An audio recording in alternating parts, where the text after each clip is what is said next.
Bien, Talibé, avant de parler du mouvement social, mais aussi du front politique, le front politique qui pourrait bouillonner, hein, j'y arrive. On s'intéresse à cette radiation de 27 militaires des effectifs des forces armées guinéennes. Oui, une radiation qui fait grand bruit. On en avait parlé avant même de voir l'acte qui confirmait cette radiation. Parce qu'on rapportait qu'autour du mât, du côté de l'État, en tout cas du haut commandement de la gendarmerie, des noms avaient été égrenés et le cas du colonel Mamadou Alpha Bari avait retenu l'attention parce qu'il s'agit, vous le savez, de ce colonel qui a été pendant des années porte-parole de la gendarmerie et qui avait réussi à avoir un relationnel très fort avec une partie des Guinéens. Donc aujourd'hui, cette radiation est confirmée par un arrêté dont on a vu une copie. Il s'agit de 27 militaires, mais on explique que les radiations se justifient par des décisions de justice, au niveau notamment de la justice militaire, et qui leur donc aurait valu, en tout cas ce sont ces décisions qui leur valent d'être radio des effectifs des forces armées guinéennes. Ouais. Alors, la première réaction en tout cas est venue de Maître Salifou Béabou. À Kumba, Mamadou Dian, on vient d'entendre cet avocat. Oui, on a entendu Maître Béa qui a décidé d'attaquer l'acte parce que si c'est pas bouclé la procédure, on dira que c'est une décision précipitée. Précipitée, ceux qui sont vite allés en besogne pour radier le colonel Mamadou Alpha Bari. Et c'est bien que la Guinée soit une démocratie hybride, mais quand même c'est un état de droit. Donc il faut saluer cette démarche de l'avocat et de son client de n'être pas resté les bras croisés pour s'en remettre au bon Dieu. Ouais. Donc ils font confiance et ils ont foi en la justice guinéenne. Ils vont devant ces juridictions. De toute façon, même si ce n'était pas le cas, il faut la solliciter. Il faut la solliciter, aller voir parce que on verra bien. Parce que cette Cour suprême ne rassure plus, Mamadou Dian. Oui, rien ne rassure dans ce pays avec les institutions. Particulièrement la Cour suprême. Je vous dis que c'est une démocratie hybride, c'est-à-dire on est en dessous. Voilà, de la norme. Mais on se bat parce que partout, même aux États-Unis d'où vient Kumba, les institutions sont solides, certes, mais toujours, pour les renforcer. Il y a quelques bégaiements toujours. La nature humaine est ainsi faite. Bien. Donc il faut saluer cette décision parce que le colonel Mamadou Alpha Bari a trop de fans quand même dans ce pays. D'une cote importante, à la fois au sein des forces armées, au sein de la gendarmerie, qu'au sein de l'opinion, surtout au sein de l'opinion. Donc il faut que le droit soit dit. Si réellement il a volé et qu'il y a des preuves, il est condamné. Okay. Il faut laisser la procédure judiciaire aller à son terme. À son terme. Voilà. Bien. Oui, Lincoln. C'est de l'amateurisme, c'est que nous venons de voir, puisque si les avocats parviennent à démontrer que ceux qui ont pris cette décision ne sont pas référés à la Cour suprême, ça veut dire qu'on est dans une administration qui est en train de faire l'amateurisme. Et ça, c'est pas de la bonne image. L'appareil d'État est là. Pratiquement, les gens doivent se référer avant de prendre de telles décisions. Mais si ça veut réellement aujourd'hui que la décision n'est pas normale, ça veut dire que il faut retirer. Ça veut dire qu'il faut retirer tout simplement le nom du colonel Mamadou Alpha Bari de cette liste. Et surtout, il ne faut pas confondre. Puisque ce sont cas que nous connaissons, en tout cas nous évoquons. Et on a entendu son avocat. Il est très clair là-dessus. Et il n'y a pas de décision de condamnation définitive le concernant. Il y a d'autres, même on va vérifier, parce que nous apprenons qu'il y a certains noms qui n'ont pas même fait objet de justice ou en tout cas de procès qui sont tous sur la liste. Mais tout ce que nous demandons, on ne veut pas de règlement de compte dans ce pays.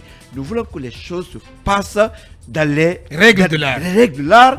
Et puis c'est bon. Mais si vous confondez vos émotions peut-être aux règles de droit, mais je pense que ça ne peut pas aller. Une fois de plus encore, les autorités doivent se ressaisir et aller sur un bon chemin pour ne pas que leur acte soit quand même critiqué, même par ceux-là qui sont profanes en droit. Bien, allez-y, Talibé. Est-ce que le cas colonel Mamadou Alpha est le seul parmi les 27? Très bonne question. Mamadou Alpha, c'est un peu le loup blanc. Oui. Est-ce que les autres, s'il y a d'autres qui sont concernés par justement une sorte d'abus d'autorité dans cette affaire de radiation? Est-ce qu'ils auront le courage de saisir des avocats pour justement défendre leur cas au niveau de la Cour suprême? C'est des questions à se poser. Toujours est-il que moi je me demande bien, en pareille circonstance, c'est une décision signée par le ministre de la Défense, mais on sait que le colonel Mamadou Alpha relève de la gendarmerie. Ouais. Est-ce que le ministre de la Défense a appelé pour dire envoyez-moi la liste des militaires ayant fait l'objet de condamnation pour qu'on applique l'article 37 et ainsi on a mis le nom de Mamadou Alpha. Ouais. Parce que voilà, des gens décrivent des relations pas très, en tout cas amicales, pas très bonnes, cordiales entre l'actuel haut commandant et le colonel Mamadou Alpha. Toutes ces questions se posent. Mais c'est quand même assez surprenant si l'initiative de mettre le nom du colonel Mamadou Alpha Barry venait du général Bala Samoura, qui est, par ailleurs, il faut le rappeler, directeur de la justice militaire. Oui, Abouakar, c'est ce que je dis. Voilà, c'est quand même assez grave qu'ils se méprennent de la sorte et ne pas savoir qu'il n'y a pas eu de décision définitive prononcée contre le colonel Mamadou Alpha Barry et qu'il se permette de mettre son nom sur des gens à radier les effectifs de l'armée. Ce serait quand même assez grave. Connaissant le ministre de la Défense, Abouakar Sidiki Kamara Idi Amin, il m'a l'air d'un homme juste qui ne peut pas, en tout cas qui ne devrait pas laisser cette situation pendante, si tel est qu'il découvre finalement que c'était par méprise qu'ils ont mis le nom de colonel Mamadou Alpha. Ouais. Donc, vivement qu'il y ait une correction, le temps que la procédure engagée au niveau de la Cour suprême aboutisse et qu'on sache quelle est finalement la décision finale. La décision finale. Bien, Akoumba, très rapidement. Vous savez, et ce n'est pas un secret que je suis amoureux de Idi Amin. Aboubakar Sidiki Kamara Idi Amin, vous savez bien que je l'apprécie bien. J'aime bien son bagage. Mais pas amoureux de lui quand même. Je suis amoureux de lui. Que ma femme se fâche, c'est pas un problème. C'est pas possible. Je suis très amoureux de ce monsieur, mais j'imagine que pour une fois... Intellectuel. Ouais, j'aime bien son bagage intellectuel. Voilà. S'il ne s'est pas érodé, bien sûr. Mais ici, je pense que j'ai plusieurs hypothèses. Première hypothèse, s'il est avéré que le dossier du colonel Barry est encore pendant devant la Cour suprême, c'est qu'il a failli. Monsieur le ministre, vous aurez failli. Ouais. Mais la faute n'est pas à vous à 100%. Certainement, votre conseil juridique a failli. Parce que c'était à lui de vous rassurer sur la conformité de l'acte que vous êtes prêt à prendre. Ouais. Mais si vous ne l'aviez pas consulté, là aussi, j'ai le sort de cette faillite-là, j'ai dit que vous avez failli. Bien. Deuxième hypothèse, c'est que M. Talibé l'a déjà évoqué, là où commande mon ami Samora, Barry Mamadou Alpha ne peut s'attendre certainement qu'au coup dur. Et tout ce que Dieu fait est bon. Même si le colonel Mamadou Alpha a été extrêmement naïf sur, en tout cas, ce qui est en train de le fatiguer encore. Ouais. Quand vous échangez avec ceux qui connaissent le dossier, ils vous diront qu'il a été naïf de bout en bout. Et c'est à se demander même si on ne lui avait pas tendu des pièges. Oui. Ceci dit, faisons attention en tant qu'administrateurs. N'écrivons pas vite. Ne signons pas vite. Un ami me disait hier que quand on écrit vite notre histoire, les gens vont l'éditer très vite. Et les autres vont la lire très vite, et les historiens vont l'oublier très vite. Et c'est un ami commun à Talibé et à moi qui m'a fait cette boutade-là. Pour finir, et pour peut-être être un peu plus sérieux maintenant, c'est que le ministre de la Défense nationale doit revoir son acte. Le tir. Il doit rectifier le tir s'il est vérifié que le dossier sur le colonel Mamadou Alpha est encore pendant devant la Cour suprême. Bien dit. En tout cas, c'est le moins ce qu'on puisse attendre du ministre Aboubakar Sidiki. Aboubakar, je demande qu'il y ait un collectif d'avocats pour défendre justement tous les cas, parce qu'on nous signale que ce n'est pas le seul cas. Voilà, d'autres situations pourraient en tout cas, émerger, signaler prochainement. Bien. Voilà. Oui, Diarra. Oui. Moi, je vais interpeller M. Dansa Kourma Oui. du CNT, puisque c'est notre législateur.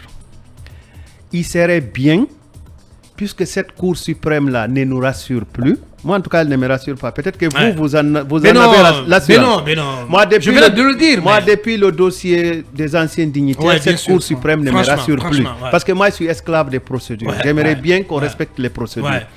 J'aimerais que le législateur... Il est en train de plomber complètement la justice guinéenne. Oui, j'aimerais que le législateur... Elle et la PF.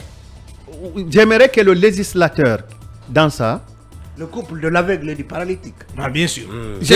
J'aimerais que le législateur nous vote une loi qui délimite le délai de traitement de certains sujets par la Cour suprême. Ouais. Si on n'a pas cette loi qui délimite les pouvoirs de la Cour suprême à proroger sa prise de décision, je pense que sous cette transition-là, on risque tous d'avoir des dossiers qui seront pendant des années et des années là-bas. Bien sûr, mais rien que le cas de Kassouri, mais vous en êtes à plus de 12 reports. Parce que la loi ne délimite pas certainement le délai. Allez-y, Diarra. Mais qu'est-ce qui vous fait rire, Diarra? Ce qui me fait rire... Oui, mais la Cour suprême... Ce qui me fait rire... C'est cassé complètement la gueule. En attendant de revoir la loi... Oui. La loi, elle reste pour le moment applicable. Il faut être formel là-dessus. Mais ce que je ne comprends pas, ce que moi je ne comprends pas dans ce pays, c'est-à-dire on a tendance à politiser tous les dossiers judiciaires. Et ça relève justement de la mauvaise foi et de la manipulation. Pour le cas spécifique de colonel Mamadou Alpha Bari, je dirais à son avocat de se grouiller, puisque dans un premier temps, il a été quand même reconnu coupable de vol. Et je pense que dans un premier temps, ce sont ces conseils qui ont failli, en tout cas à la règle. Ce sont ces conseils qui n'ont pas trouvé, en tout cas,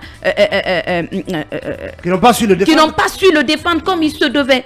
Parce que pour moi, si les faits sont établis, il y a eu des preuves accablantes concernant colonel Mamadou Alpha Bari, ces conseils devaient être à mesure de trouver un arrangement avec toutes les parties. Et je pense que si on en est là, c'est parce que ces conseils n'ont pas su faire ce qu'ils devaient faire. Et aujourd'hui, on en est là. Donc ils ont échoué à le défendre. Il faut qu'ils se grouillent pour le tirer de ce lot-là. C'est très important. Mais en tout cas, là où je ne suis pas d'accord par rapport à ce dossier, c'est de jouer à la victimisation et faire croire à une politisation de cette affaire. Non, mais personne n'a dit ça, Diarra. Mais bien nous sûr, sommes sur la procédure, Diarra. Quand j'écoute les uns et les autres, on a l'impression que le colonel Mamadou Alpha Bari est victime de ce qu'il sait faire, est victime de son savoir-faire. Mais Diarra, ce dont tout le monde parle ici, sur ce plateau, et ce dont parle son avocat, c'est ce qui ressort de l'analyse dans l'opinion. On radie quelqu'un alors qu'il n'a pas été définitivement condamné. C'est ce qui on est sous les principes, je reste formel là-dessus. C'est ce qui ressort des analyses qu'on voit à longueur de journée dans l'opinion publique. Et je pense qu'on doit sortir de là. On doit sortir de là, c'est très important. La loi est là et je pense que la loi sera dite telle qu'elle, mais en tout cas, ce sont ces conseils qui doivent faire quelque chose pour le sortir de là. Mais en attendant, il ne faut pas se victimiser, il ne faut pas quand même politiser ce dossier, parce qu'il n'y a pas lieu de le faire. Personne n'a politisé ce dossier. Il y a beaucoup qui l'ont politisé, parce que c'est quelqu'un qui est aimé. Vous l'aviez dit dans ce studio, c'est quelqu'un qui est aimé du grand public, mais ça n'a rien à voir. On peut être aimé du grand public et ne pas donner le bon exemple. Ça peut se faire. Mais bien sûr, ça peut se faire. La procédure au niveau de la Cour il ne faut pas quand même légaliser ça, c'est très important. Mais qu'est-ce que tu fais de la procédure, Diarra? Il ne faut pas jeter son dévolu sur la justice guinéenne. Oui. C'est très important. Non, mais une question très simple, une question basique, Diarra. Qu'est-ce que tu fais de la procédure qui n'est pas allée à son terme? Mais on radie quelqu'un alors qu'il y a une procédure qui est pendant devant la Cour suprême. J'aimerais t'entendre là-dessus. J'ai été clair là-dessus. Oui. Je dis, on aurait dû éviter cette situation si les conseils avaient su faire dès en amont ils n'ont pas terminé avec ça. Ce qu'ils avaient à faire. Mais ils ne l'ont pas fait. On en est là aujourd'hui. Et c'est vraiment très dommage. La procédure n'est pas encore terminée. Le Conseil a bien parlé. Ils sont encore au niveau de la Cour suprême. Il y a une procédure qui est est pas pendante complètement là-bas. vidée. On prend une décision. C'est comme le cas des militaires, par exemple, qui ne sont pas jugés mais qui sont radiés. il y a même une justice militaire. Quand quelqu'un fait quoi que ce soit, il est probablement présumé coupable. Ils ne sont pas jugés, on les radie.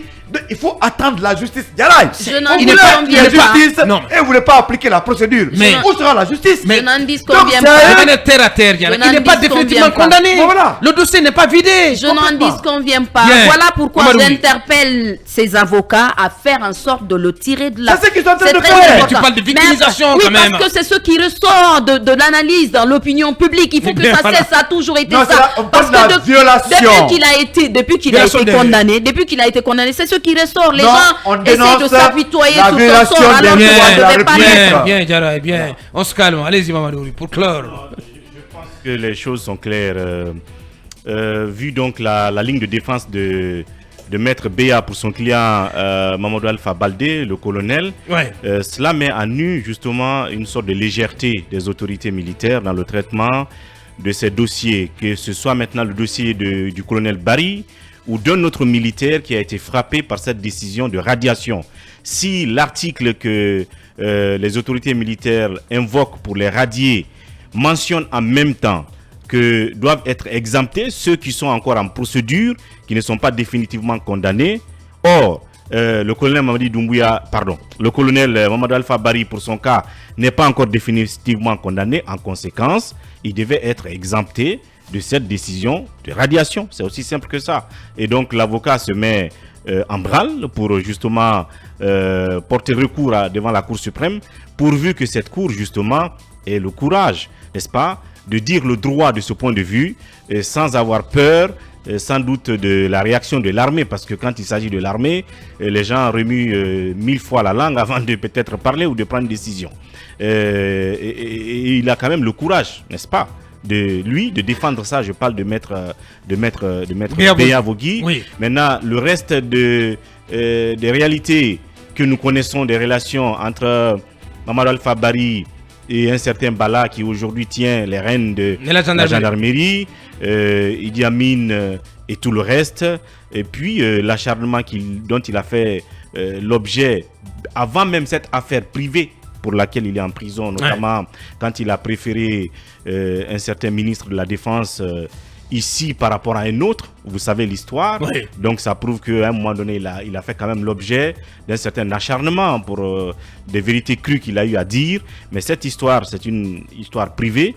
Encore, on nous dit qu'il reste pendante devant la justice. Je pense qu'il y a vice de procédure et de forme, que les autres autorités militaires aient l'humilité, n'est-ce pas, de corriger tout ça. Bien. Aussi simple que ça. Aussi simple que ça. Donc, pas de victimisation.